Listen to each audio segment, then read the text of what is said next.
एक ऐसा इंसान जो 99 लोगों को कत्ल करने के बाद अल्लाह से मुआफ़ी मांगने के लिए निकल पड़ा। ये मशहूर हदीस सही बुखारी और सही मुस्लिम दोनों में मौजूद है। वो सबसे बड़े आलिम की तलाश में निकल पड़ा।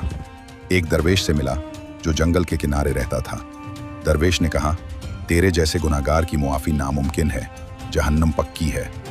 गुस्से में उसने दरवेश को भी कत्ल कर दिया और अब 100 कत्ल मुकम्मल कर चुका था। फिर दूसरे आलिम से मिला जो शहर के करीब मस्जिद में था। उस आलिम ने कहा, अल्लाह की रहमत बेइंतहा है। 70 कोस दूर एक गांव है जहां सिर्फ नेक लोग रहते हैं। वहां जा, उनके साथ रह और तौबा कर। वो चला।